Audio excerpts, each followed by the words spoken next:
appreciate everybody being here. Lee, I apologize. I should have was dealing with some work issues here and should have gotten on a little bit earlier and got all this worked out. So thumbs down for my late arrival today. So anyways, we will jump into it.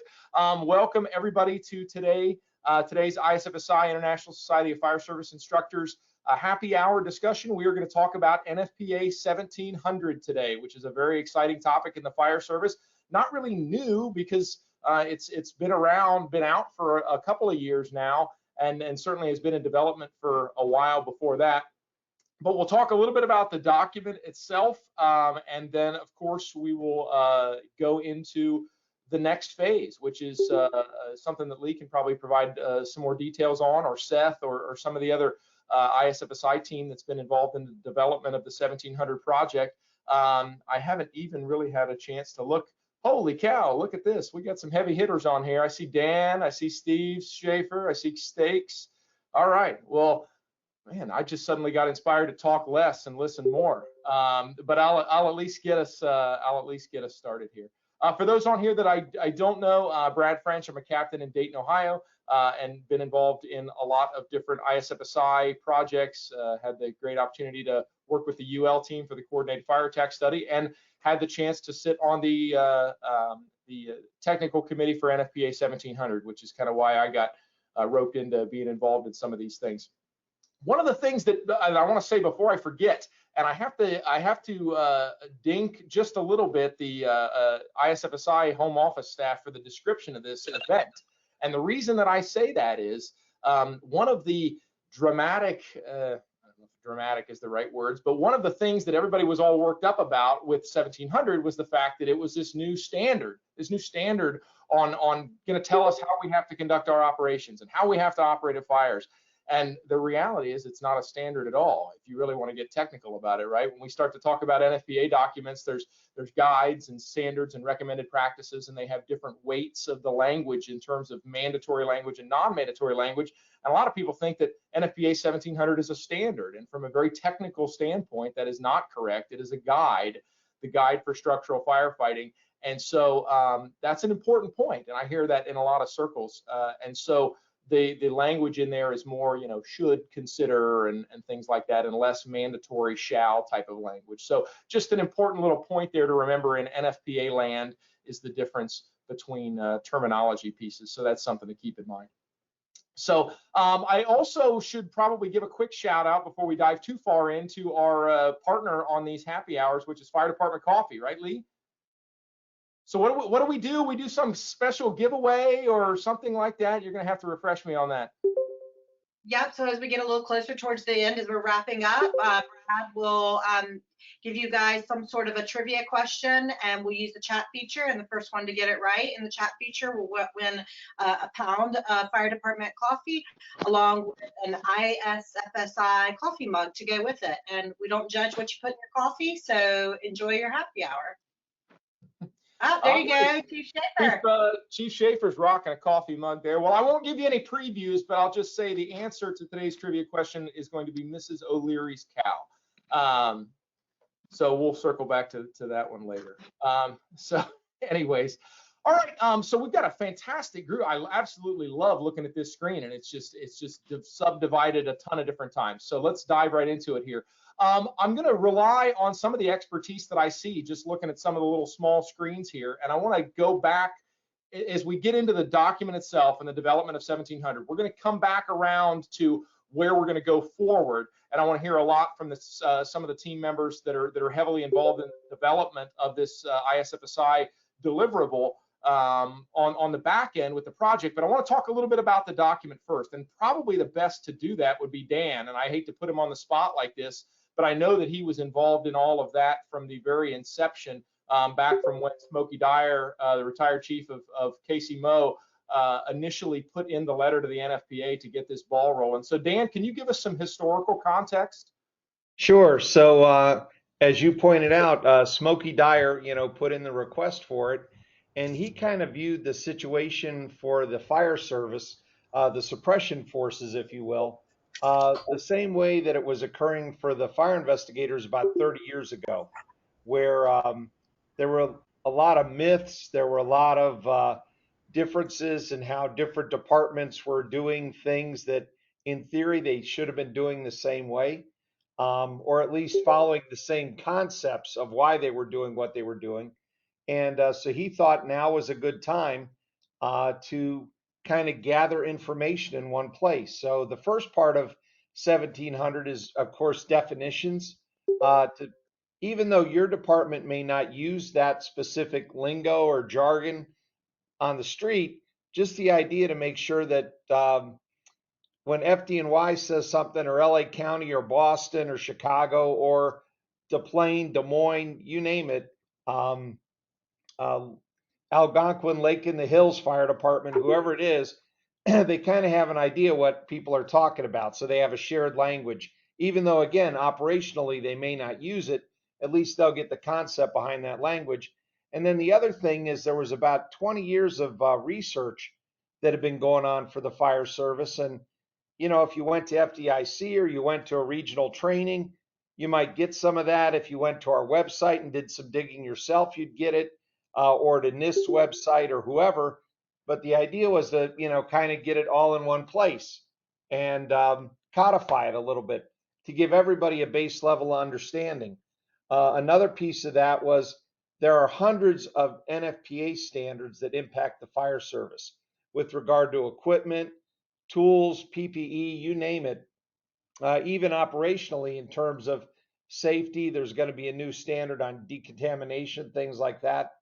And the bottom line is the vast majority of the fire service is completely unaware of any of that, or understanding the important parts. So what we tried to do is draw out the important temperatures, heat fluxes, things like that, so that firefighters, by looking at a table, could understand what the design limitations are of their turnout gear, their SCBA, the electronics that they carry with them into a fire, to understand that it's not fireproof, it can't take all the heat in the world, and that when, you know, the electronics get hot, they just stop working.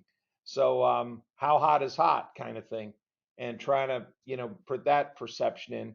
And then there was the piece, okay, so what do you do about it? And the whole thought process behind 1700 is, if we had fire chiefs from around the country, fire officers from around the country, um, folks like yourself, Brad, participating, how do we turn this research into and meld it with our experience and turn it into actionable items? And how does this look for our fire service, our fire department, depending on which, now you've got to start considering what your resources are, what's in your first due, all these kinds of things, to turn it into your standard operating guidelines and see where this fits, and where it's good to make recommendations. So it's not one size fits all. You don't adopt everything. It's like, what will help us? What fine tuning can we do to get better and be more effective? And if you're a more effective fire service, by definition, you're going to provide more safety to your citizens and to your crews.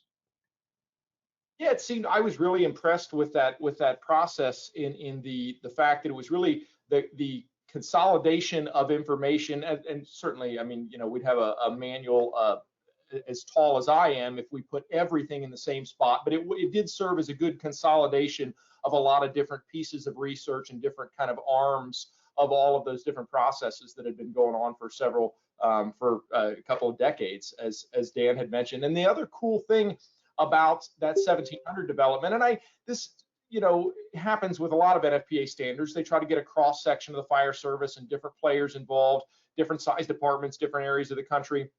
But it seemed like there was definitely a conscious decision made in the 1700 group to really try to get a good cross section of the fire service, because there are so many variables to response and to the arrival sequences and timing and all of those things, water supply, and a lot of things that Dan just mentioned. And so getting that cross-sectional view of the fire service was really important. Career, volunteer, urban, suburban, technical experts like Dan, and getting everybody in the same room at the same time to try to hammer that stuff out was definitely really neat. And I think it ended up with something that we can all be proud of. And the other piece of that is, and not to derail it too much on NFPA process, but that's important because we're talking about standards development, is, you know, there are very defined segments of this. This went on for years. I want to say maybe December of 15 or something like that. I think going back and looking at the notes was the first one. I got involved a little bit later on, maybe 17 or something like that. And so I was a little bit later addition to the group, but all along this process, there's content generated and then content put out to the fire service. The first round of that is public input, right? So that's early on, where you can essentially say anything you want about what should be in this document or shouldn't be in this document, and then the committee goes through that. They generate a first draft, but then that's put out for public comment. And then public comment is really another opportunity that the entire fire service has to comment on what that first draft looked like. And it has to be any comment that's submitted. And I'm speaking to the group here to say that, to really encourage you to be involved in the NFPA processes. Any public comment that gets submitted has to be read at that meeting and discussed and voted upon by the group. I mean, I wouldn't recommend anybody doing it, but you could put in a public comment the next time around that says, you know, Brad French is an idiot, and it would have to be read out loud at the meeting and voted on. And I'm not sure how that would turn out. I hope that would thumbs down, but I don't know. But anyways, the reason that I bring that up is to encourage everybody to get involved in those processes, whether that be applying for technical committees or throwing your 2 cents in the public input or public comment periods of these standards. You can't just sit back and say, oh, well, you know, complain about NFPA and the documents that are produced and not get involved, because you can get involved. It's really easy to do so. And the one more thing I'll say before we kind of move on and hear from some other voices on here is I've got up on my other window here on this computer. I know I'm in an office here that looks lovely. It looks like I'm in a dungeon here. But anyways, in my work office here for the moment, I've got my second screen set up here, and I've got NFPA 1700 pulled up over to the side. And I want to remind everybody, when it comes to NFPA documents, sometimes people think that you can't see that stuff. Well, I don't have access to NFPA. I haven't paid for that. The concept of NFPA documents not being accessible for free is false. It's not true. It is. If you've ever heard that, it's an absolute untruth. Anybody can create an NFPA account and go on and view an NFPA standard for free. You can't download it. You can't print it. I mean, there's limitations on it, but anybody at any time in our industry can go in, establish account, and read any NFPA document. So that's kind of a little myth I always try to dispel whenever I can when we're talking about NFPA stuff, because people try to claim ignorance when it comes to NFPA standards. Well, I don't have a copy of 1403. I didn't know that. Or I've never seen 1700. I didn't know that. Well, you can, and it's at your fingertips on any computer. You just have to create an account, go on there and look around. So don't let access be what's holding you back from this information. Let's shift gears here a little bit and talk a little bit more about the program. We'll probably circle back and talk more about the document itself. But I do want to talk a little bit about the program and what that's going to look like. So we've got several folks on here that have been involved in the development of that. Certainly Lee and the ISFSI team, but El Presidente now, Seth Barker, Chief Schaefer I see is on as well. So let's hear from a couple of you guys as far as the development of this 1700 program and what ultimately this may look like when it rolls out across the country. The roadshow starts. Thanks, Brad. I was told there's going to be no questions today, so I'm not really prepared. Yes. So just so everybody can understand the process, you know, the process is pretty awesome and pretty unique. So when we secure the grant in concert with ourselves or in concert with UL FSRI, we have them do the research, so to speak, or capture their research, and then form a technical committee on what this program should look like. And that technical committee is composed of the entire crosswalks of the fire service organizations, such as rural, suburban, volunteer, combination paid, really trying to get a good snapshot of what's going on out there. Then they make recommendations to what this program, much like what we did with the basement fire. And then what that leads to is kind of watering it down to a subcommittee to go forth and conquer this curriculum development team. And so we have a kind of a subcommittee within that committee of 5 of us that have been really kind of trying to grind this thing out and perform course outlines, skill sheets, PowerPoints, and objective-based activities to see what this program is going to look like. The program, correct me if I'm wrong, Lee, and jump in here anytime, is going to be 12 deliverables. And we did something a little bit different this time. Rather than having various fire departments apply and try to target different regions around the country, we really focused on the FEMA regions to make sure we're having a good representation using the FEMA outline across the country. And that seems to be working out pretty well. That way we're not always concentrating on the same geographical locations around the country. So we got kind of a rough outline of what that looks like. And then we're kind of in the finals. We are in the final stages of getting these skill sheets, PowerPoints, and lesson plans developed. And what the program's going to look like is a 2-day event. And in the past, we've been doing a lot of live fire training with the basement fire deliverables, and that's been very successful, but extremely taxing on the staff and on the host departments. It's very challenging and very stressful to put 40 students and 12 instructors through a live fire evolution in an afternoon or in a day. And so we opted to try something a little bit different. It's have what we're calling, if I can coin Dan's phrase here, live fire demonstrations. So we're having a vetted instructor cadre with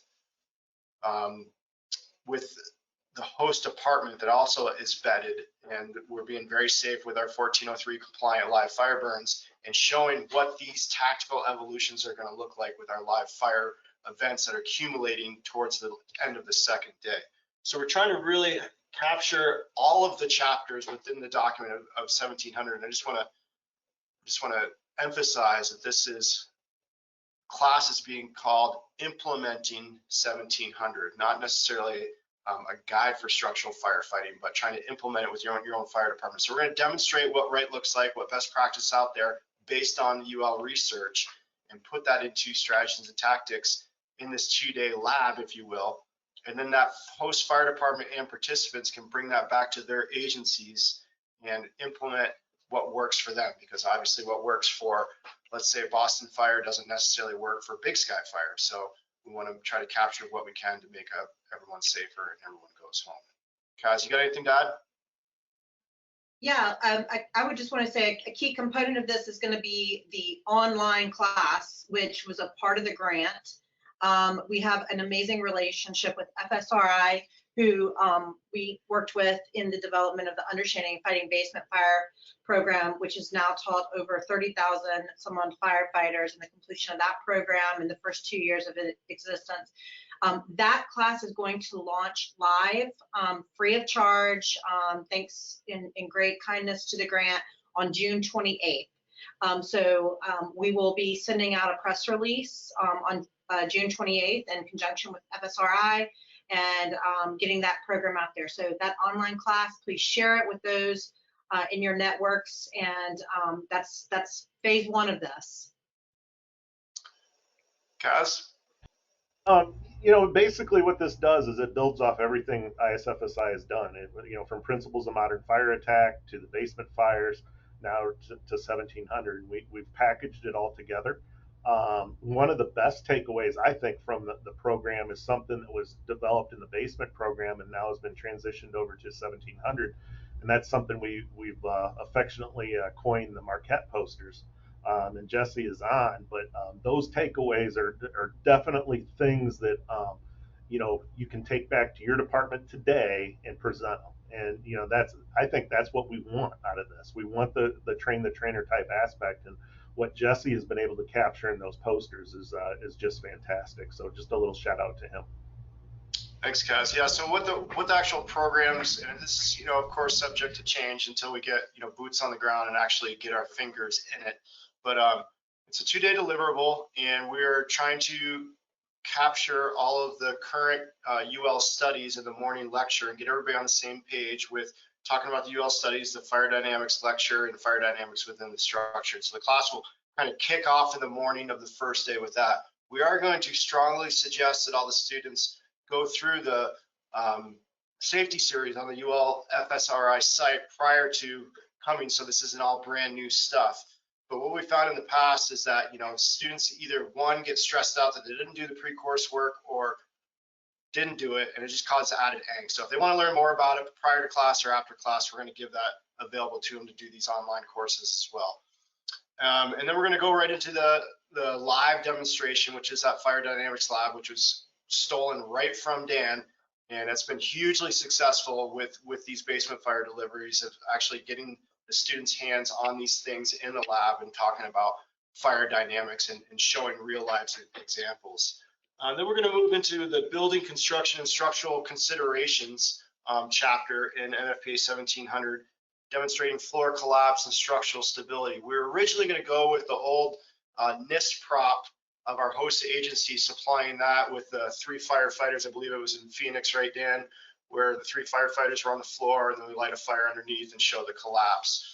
What we thought might work a little bit better than everybody just kind of standing around that is actually forming those little tiny wooden structures of different various types of building construction and showing how those are affected or impeded by fire and building those prior to the class. So that's the kind of the current plan with that. Stay tuned with Sean Gray is going to help us out with that. Let's see, we're going to talk a little bit that same day about the SCBA and PPE limitations, exposure, and hygiene considerations. We're going to demonstrate SCBA failure, heat alarms, and get in the hopefully some UL input as far as the pig skin studies and getting a couple sleeves, turnouts, and stuff like that to really demonstrate, you know, what the limitations are for those PPEs. We're going to hit really hard that afternoon on donning and doffing PPEs and effectively and well when it's in relation to cancer reduction and making sure we're being safe for that and gross decon. Moving forward to that second day, I believe we're going to go into strategical considerations, which is going to talk a lot about flow path and ventilation, and then open door versus closed door demonstrations, and using the hallway prop that Dan keyed me in on as far as doing flowing water down the hallway and then flowing water through the doorway without committing to the room. We're going to have a hallway prop built up for that, kind of the water mapping section of that, so the students can demonstrate not live fire, but actual squirting a lot of water and moving down the hallway. Again, we're going to got a little bit budgeted into the program as far as the hosts helping out with the cost sharing for the hosts building these props. But the idea behind this class is we're going to, if the host can get on board, we're going to supply them with the plans, have them build the props, and those are going to live at their fire department, you know, indefinitely. We're not taking these props with us. Let's see here. More tactical considerations. We're going to talk about fighting attic fires and basement fires and doing that transitional or indirect attack. I think we need to come up with kind of the same word that's used in all fronts as far as making sure we're using correct terminology. We are going to build the UL FSRI water mapping prop. There's kind of 3 phases to that we're looking at. So if the host agency can't afford the $17 million model that Dan made, we can maybe afford a $3,000 model or something like that. But that'll be based on what the host agency agrees to. And that's going to be a really cool thing, I think, both for the host agency to own and keep, and for the students to really resonate and seeing that kind of real time and live. So we got the exterior water, interior water, and hallway water pop, and then doing some door control. And then on the last day, the second half of the last day, we're going to kind of do this accumulating project where we're going to kind of show all of these stuff in action at a live fire facility with the crew attacking the fire, showing what ventilation looks like, showing what keeping the box shut looks like, showing what water from the exterior to the interior transitioning going down the basement, with the students kind of circling around and watching this real time outside and not really committing the students to the live fire evolutions. I know that's why a lot of people come to these trainings, but the reality of traveling and dirty turnouts and getting people from other towns to come in and not really truly understanding everybody's capabilities in the live fire environment, it can be very, very stressful event for the instructors involved. So I think we're going to try this go around, and I think it's going to work out really super well. I think they're still going to be able to take home some solid skills that are, again, proven, and bring them back to their organization to be safer, smarter, better, faster. Yeah. No, that's good stuff. I think really remarkable is how much you were able to talk just then, Seth, without stopping. And thank you for that. Just kidding, buddy. Just keeping it light around here. No, a couple of quick things that I want to throw out, and then I want to hit a couple other things. But just before my little pea brain forgets, we've talked a lot about implementation, and Seth went through several of the different components in that class. Something Dan also mentioned is the concept of development of procedure and things like that in your own jurisdiction. A couple of things to have on your radar in the 1700 document itself is chapter 13, which is implementing NFPA 1700. That goes through you know, kind of broader concepts of you know, managing change essentially within your organization and adaptation to change and things like that, but also gets down into the weeds on some specifics of policy development. And then actually Annex B of the document is the template standard operating procedure. So it's not a completely built out SOP, but essentially gives you a skeleton framework to start to develop something policy wise in your organization for that. So I want to go back. Seth talked a lot about the props and the importance of props and the importance of hands-on training in this. And I know in the committee that's developed this deliverable that ultimately will hit the streets in these 12 different regional locations, a lot of the group was really big on hands-on. Let's get out of the classroom. Let's get out there and do stuff. And absolutely, that's a key component. And one of those is that hose prop. And so if he's tuning in, I want to kind of put Keith Stakes on the spot and have him talk a little bit more about the development of that hose prop. I know he's kind of designed it and is really one of the foremost experts on the best uses of those props. So Keith, are you on here, brother? Yes, sir. Can you hear me okay? Yes, sir. Can you just give us the story of how that came about and the top things we need to know about that prop? Yep. So the water mapping prop, as we're calling it, is kind of a suppression-based prop that kind of gets students out of the classroom, their hands on lines, and covers the nuts and bolts of suppression from start to finish. So really, we try and teach the fundamentals of hose streams. So how you move air with your hose stream, how you deflect water off of different surfaces, take advantage of what attack package you might have within different scenarios for suppression. So the prop kind of covers interior suppression, exterior suppression, attic fire suppression, and also hydraulic ventilation. So, you know, that can be taught from start to finish there and have the students incorporated as much or as little as you'd like throughout that process, either via all demonstration or starting to build in scenarios, moving from the outside to the inside or the inside down into rooms that are involved. And kind of working them through in different crews and positions within those crews. And the prop itself was kind of born and bred out of the fire attack study, which again focused on suppression itself. And the layout of that prop was pulled directly from the structure that we burned for that study. So you have a long, narrow hallway to take a look at the advance down towards a room that is on fire. And then the room configuration in conjunction with the hallway, again, is directly out of that structure itself. So it's kind of a soup to nuts deal on suppression, any and everything water, inside, outside, hydraulic, and attic, and kind of puts a lot of these things together for us from start to finish. And that's awesome. And I know the whole UL FSRI team has always been fantastic about sharing information. And I believe the plans for that prop are available on the interwebs, right? Yep, that's correct. So there is a program off of our website up under the programs tab that is called Hose Stream Mechanics. And on there, you're able to download the building plans itself, should you want to build one, along with associated materials lists and whatnot. And then there are both written lesson plans as well as narrated videos for each of those 4 topics that I mentioned. And those lesson plans kind of walk you through all of the skills that you may want to demonstrate or be interactive with for each of those 4 categories with an associated video that kind of shows what that looks like in practice. Oh, that's awesome. And I got to ask a little follow-up question, and either Keith or Dan, pardon me, either Keith or Dan could take this one. And not to derail with what we're talking about, but when we come back around in the context of NFPA 1700 for you know, through the NFPA renewal cycles and things like that. Certainly, we'll look at research that's been conducted since this document was released. And so, could one of the two of you give us a short little preview of some of the things that have come out in that the search study that was just recently published? I mean, I know a lot of us have seen it, but maybe not had the time to you know, pour a pot of coffee and get all the way through the different pieces of that. Obviously, there's a ton of information there. Is there's any top takeaways from that study that was just released the other day?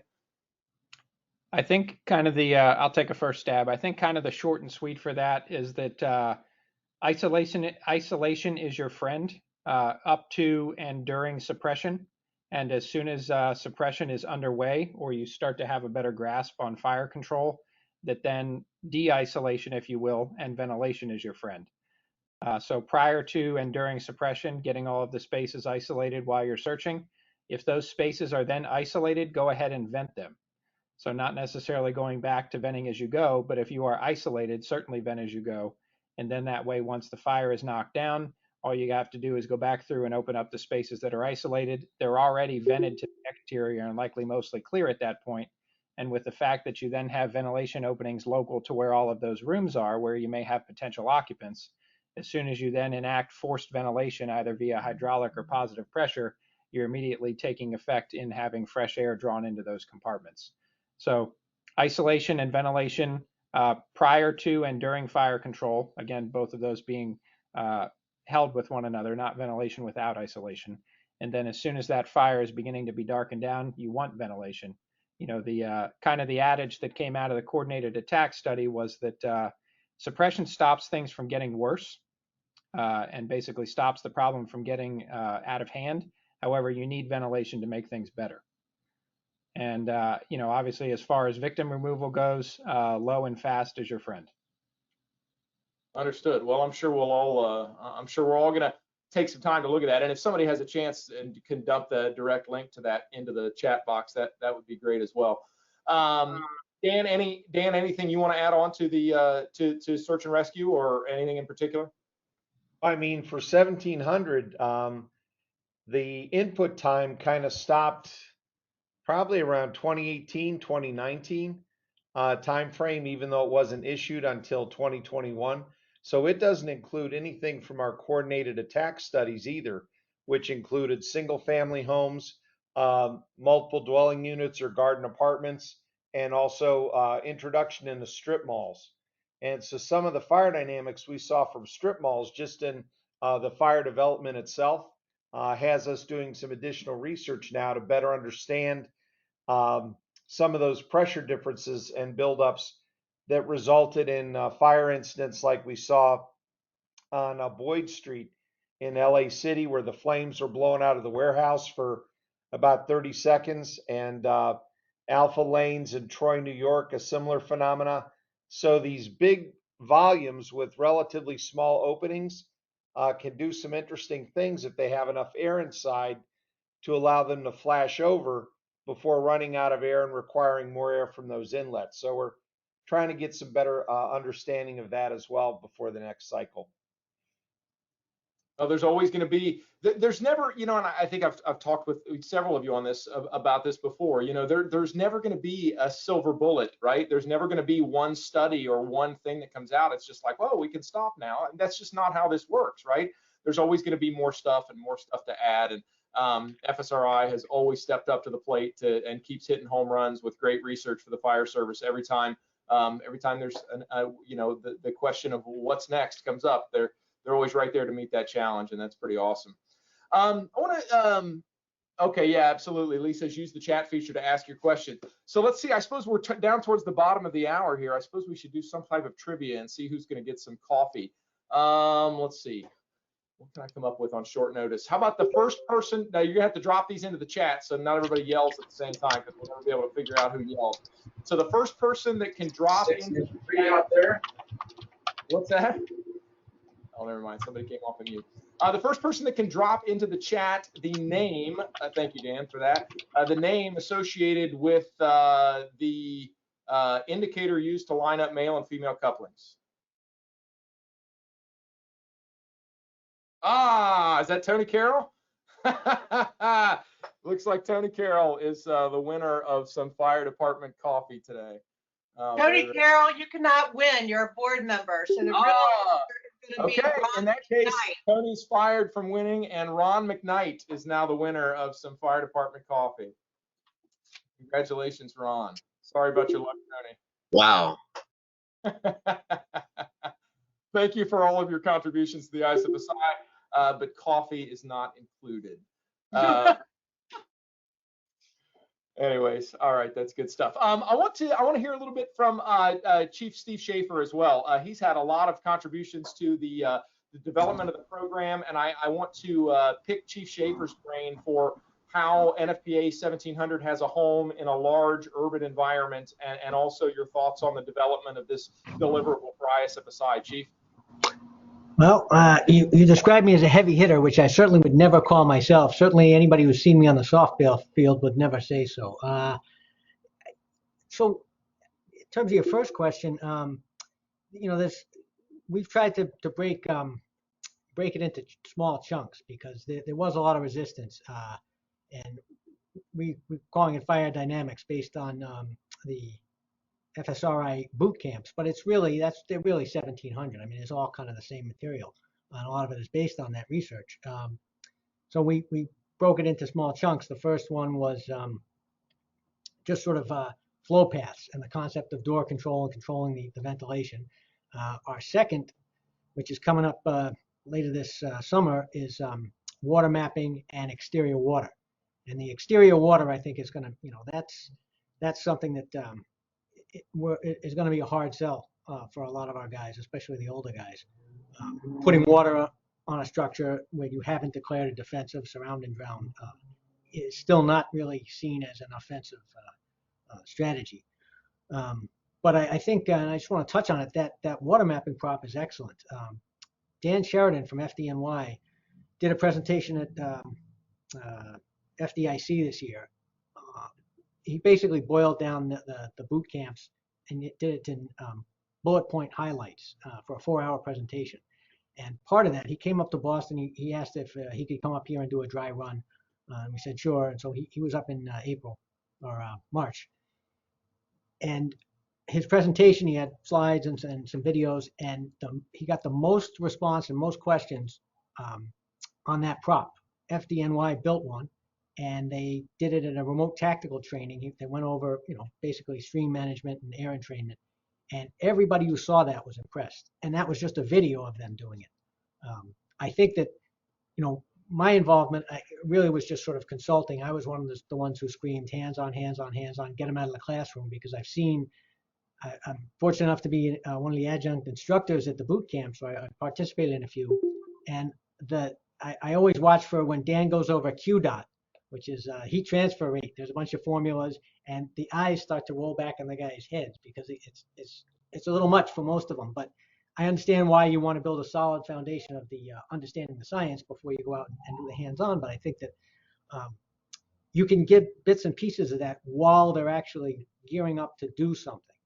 I think most of our guys, and I think it's true for the fire service in general, learn best by getting their hands on things and actually going through the motor skills, as opposed to reading or watching a video or being given a lecture. At least that's been my experience. So that was I think my only real input into the development was that I thought it should focus more on hands-on and getting the guys involved in standing up, watching stuff, participating, as opposed to sitting and being lectured to. I think that especially if they're going to have to then take it back to their departments and demonstrate it, they really have to, kind of get their hands around it, so to speak.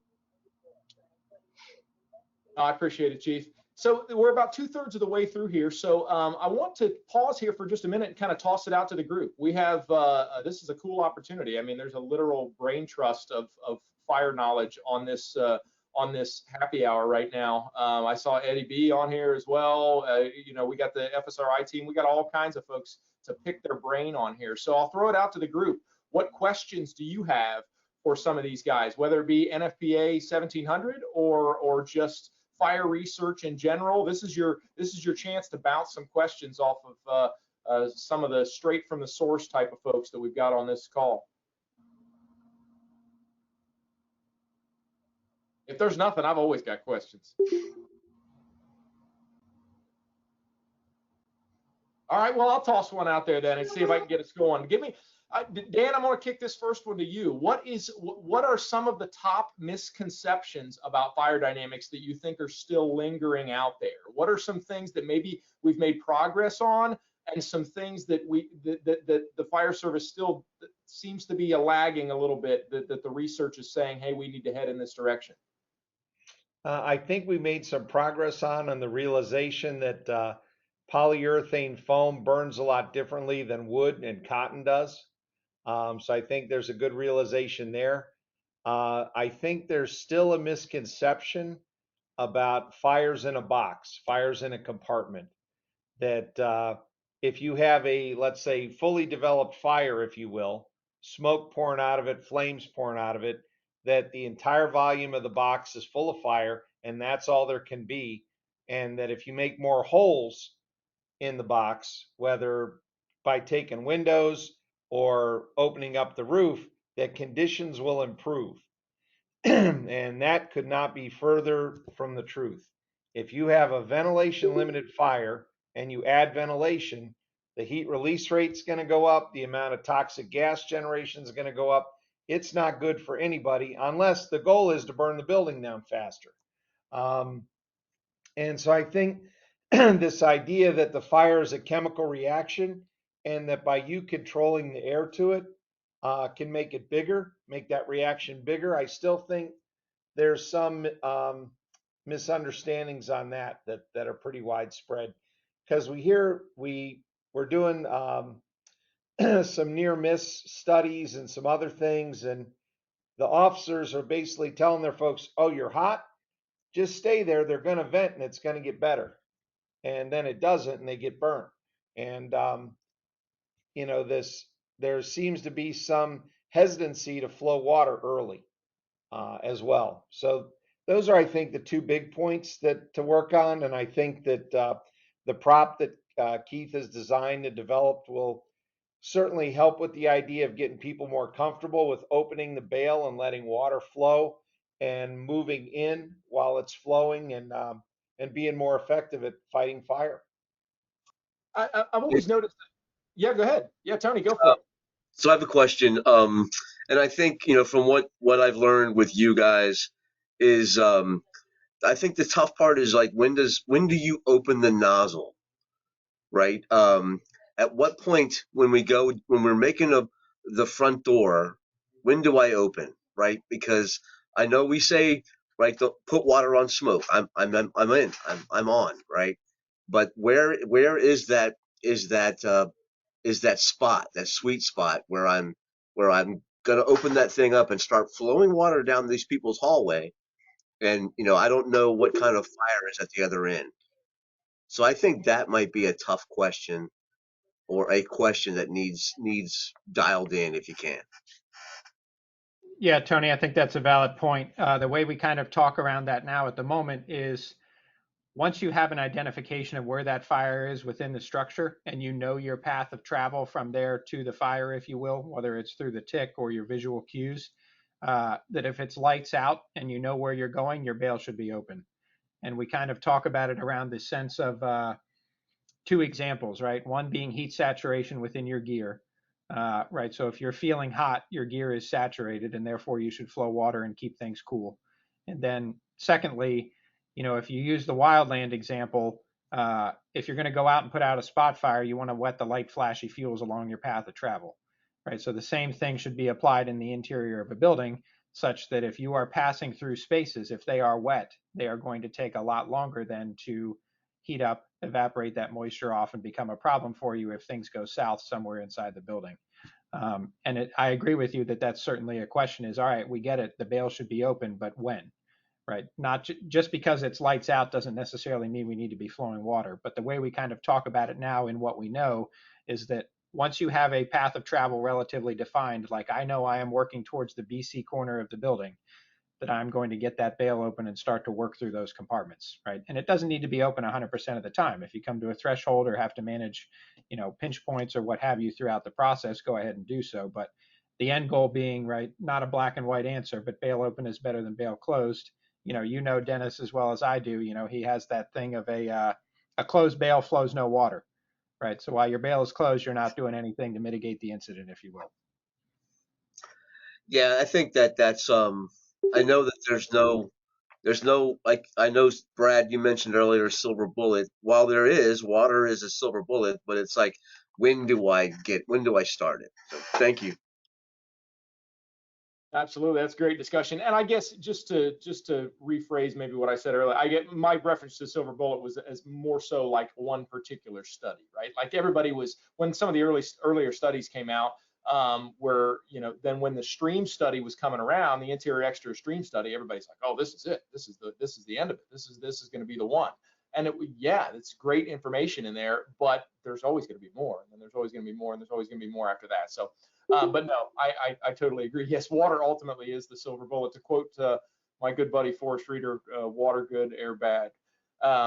It's like 25 years of research all consolidated down into 4 words, right? Water good, air bad. Anyways, I want to put if anybody has more questions, please feel free to continue to throw those out. But as we talk about 1700 as a document, and whether it's implementation of 1700 specifically or just implementation of some of these concepts in your local area, it's always good to talk through successes and failures, right? One of the things culturally, at least in my organization, where I don't know, maybe this is the case across the broader fire service, I always seem to be able to find middle ground with people more so on ventilation than on water application, and in the particularly exterior water application or a transitional hit or something like that.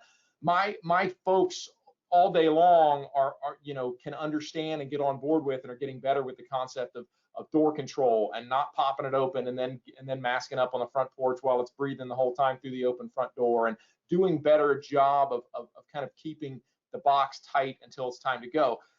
We cross the bridge into some of the exterior hit stuff, and there's a little bit more cultural resistance. So at least in my organization, that's the ventilation stuff has gone pretty well. We're not a vertically vent heavy fire department anyway, never have been. But so that piece of it is not really an issue. But horizontal vent wise, we've really bought into a lot of those things.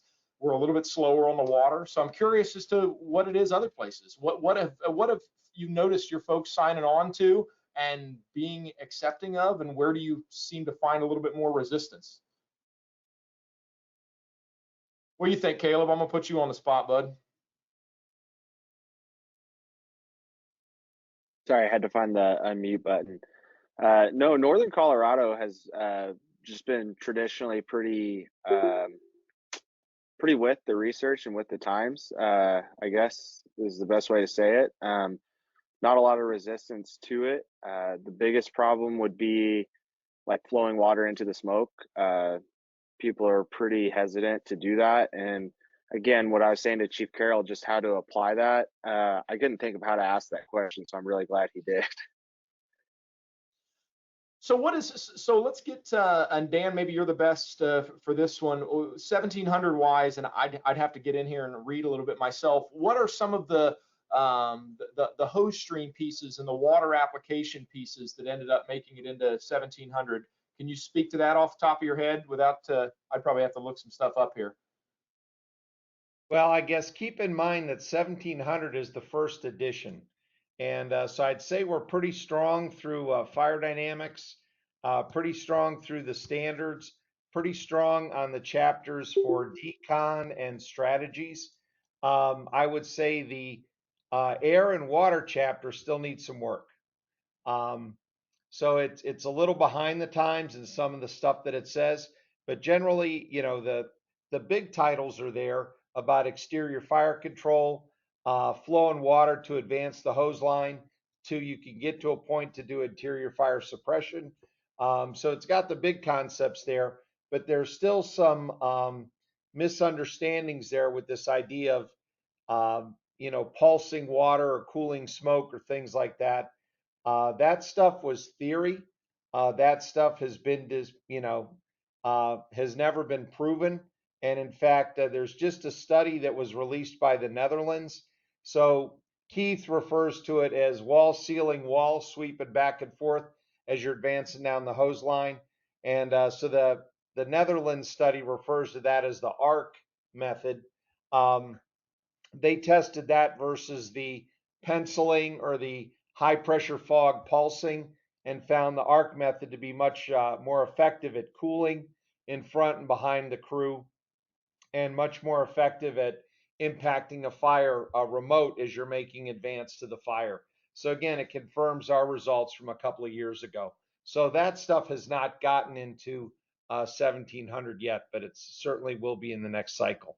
Yeah, and it's all a process, right? And one other real quick little blip on that, on the water piece. For the longest time, there was a lot of discussion about, well, what is a transitional attack? What is that? What is the definition of that? There is no definition of that, or there's 15 different definitions of that, or whatever. And transitional attack, by definition, did make it into the front definition section of that. So just for the good of the order, to throw it out there, 1700 defines transitional attack as the application of a fire stream from the exterior of a structure to improve conditions prior to interior fire control. And I think it was important to really draw that delineation there, that the concept of exterior water in the sense of transitional attack is just essentially improving conditions to prepare for transitioning, obviously, to the interior. Yeah, Dan.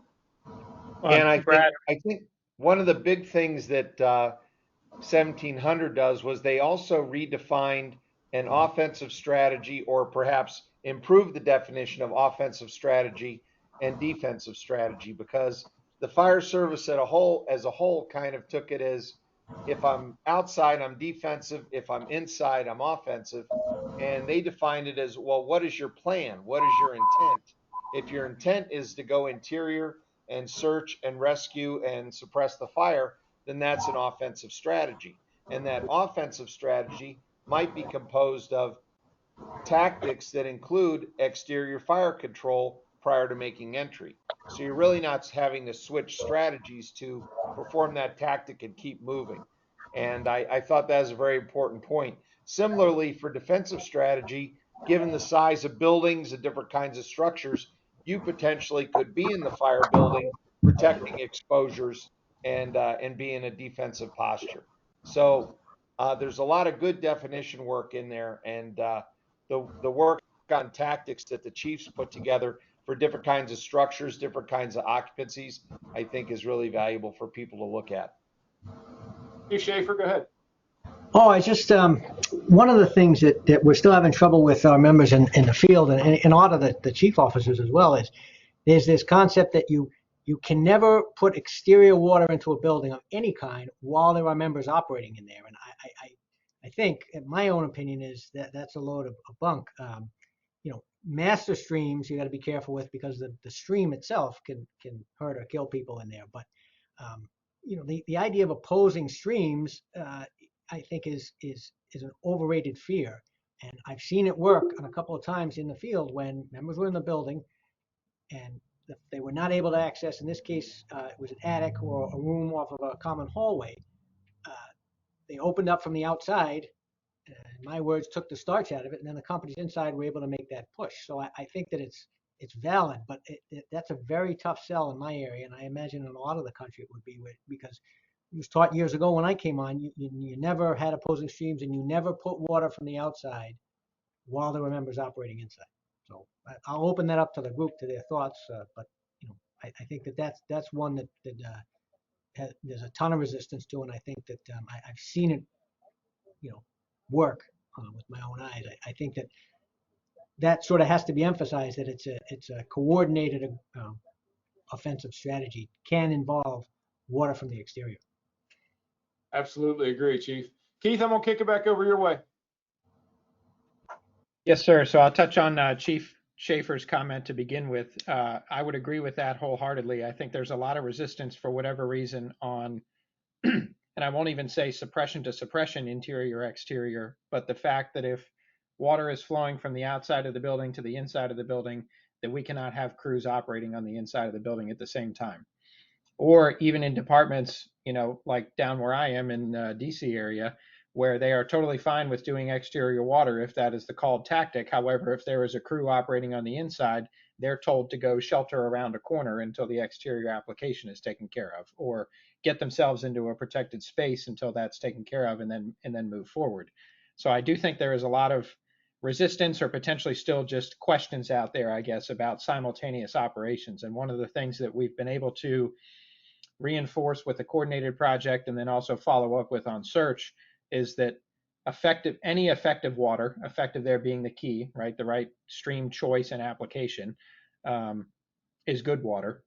And that is regardless of what is going on the interior of the building at the same time. Because it's kind of funny that you have folks that are on the inside needing help that are totally fine with calling for ventilation, thinking that's going to help them, but would not call for exterior water. So just on that note, I would agree. I think that's a current sticking point still kind of throughout the fire service that we need to work on. But the two things I wanted to comment on verbiage was that I think verbiage matters. The fact that this kind of came out messaged around the notion of transitional attack, I think I wouldn't necessarily say did some damage, but gave people a lot of pause based on how it was defined and how people were taking that and kind of running with it, in that it kind of dictated a mode of operation, if you will, for people.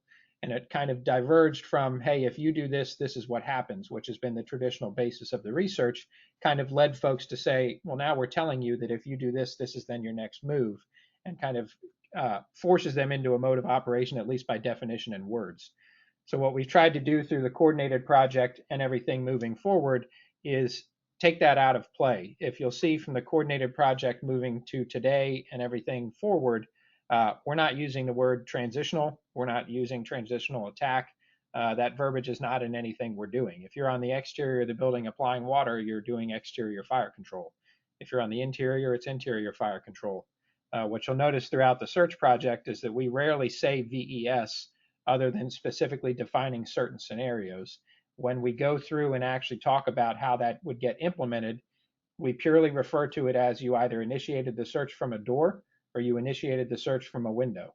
And from that point forward, it's up to whatever's going on in that incident to whether you isolate or not, to whether you enter in the window and go beyond the room or not, and so on and so forth. So I think it's just important to remember that our verbiage matters, especially in how this course would then get rolled out into the field. All right. Well, not surprisingly, our hour has gone by quite quickly, and I'm sure we've still got a lot more to talk about. Maybe we can recycle. Hey, Brad. Yeah, go ahead, Tony. Jack, Chief Sullivan's got a question, and in the chat, he asked, does the host stream operation recommendation change when dealing with limited or delayed water supply? And I don't think it does. Personally, from my experience with the fire attack study and the coordinated fire attack, it showed, again, the fires that we were able to study showed that we typically bring enough water with us on those one or two fire trucks to handle what we have, whether it's urban, suburban, whether it's well-staffed or short-staffed. We have enough water to, it may not be able to totally extinguish, but definitely do a big impact in controlling that fire. So, Chief, I don't think it does. And again, this is from what coming out of the studies that I was involved with. I don't think we change our operation depending on rural water supply or really good water supply. Was it like, what was the max from the stream study, like 250 or something like that? Somewhere along that fire attack was like 250, yeah. Yeah, and so that held within the acquired structures as well. So when we moved out to the acquireds and it was in buildings where the fires were allowed to go structural, and it was not us putting out the fires, it was the host departments, all of these same kind of conclusions held. And that also moved forward into the multifamily environment with type 5 gardens, where you had basically a fully flashed over apartment that would walk itself up the outside of the building and get into the attic. You know, if you understand air entrainment and understand water mapping, and you're effectively applying the streams, you know, you can knock down a very significant volume of fire off tank water. So I would say that it should not change. And the goal there being, right, if your bail is open and you're moving forward with that bail open, you're moving forward towards your target goal. You know, so you're not sitting and wasting water, if you will. All right, so we will go ahead and probably wrap up. I'm not too worried about going over because my understanding is that GoToMeeting sends overage bills directly to President Barker. And so that's not a huge deal, but we should probably go ahead and finish up and get off of here anyway. It's probably Thanks less very much. coffee then. Yeah. Thanks very much to everybody that jumped on here. Thanks to Fire Department Coffee, our sponsor for these happy hours. Please make sure you join us again next month, and keep an eye on isfsi.org on the ISFSI website for more information about those regional deliverables for this NFPA 1700 project that will hopefully be coming to your corner of the world. So everybody have a great day. Hey, Brad, when you upgrade from a Radio Shack computer to the next generation, let us know so you can check your technology before you start next time. I'm at work, so I'll pass that on.